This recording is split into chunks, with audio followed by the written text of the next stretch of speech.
Hello children. So today we are going to learn and see what makes a country unique and different from other countries. Every country has its own technique and style in terms of dancing, singing, sculpture, architecture and painting. So today we will learn more and see how Chinese art form is different from European art form through some very simple stories. And the same matter, the same content is given in the 4th chapter of your Hornbill book.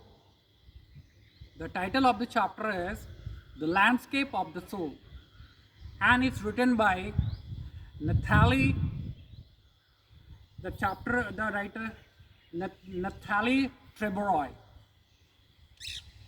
In this chapter, the writer tried to describe how different Chinese art form is from European art form. The writer uses two stories to make a difference. European art form is about reproducing an actual image, whereas Chinese art form is not about creating a real landscape. In European art form, an artist's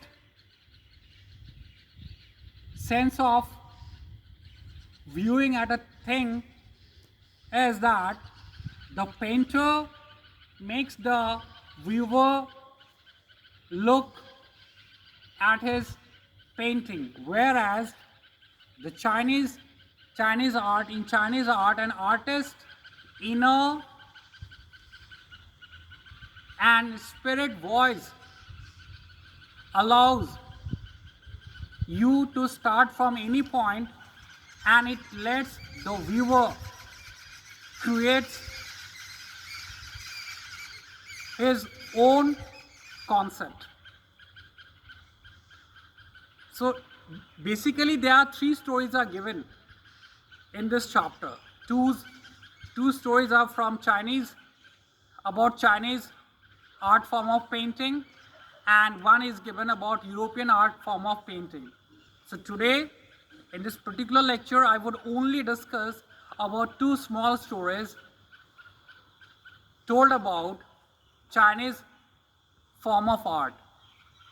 It's the story of 8th century. There was a very famous painter called Wu Deozi, and then there was an emperor, Tang Emperor Zhuangzong. The emperor ordered the painter to paint a landscape so that he could decorate the wall of his palace. The painter made it, but then kept it hidden behind a screen, and that only the king could see it. King admired that beautiful painting. He discovered forest, mountain, waterfalls, clouds moving in an enormous sky, man on the hill's path, and birds in flight. Then the painter very politely requested the king to look in a cave at the foot of a mountain. The painter further informed the king that there lived a spirit in the cave. The painter clapped his hand and the entrance of the cave opened. The painter further informed the emperor that the inside of the cave was splendid. The painter offered to show the path to the emperor, and then he entered into the cave. But the moment the painter entered the cave got closed behind him. The emperor got surprised.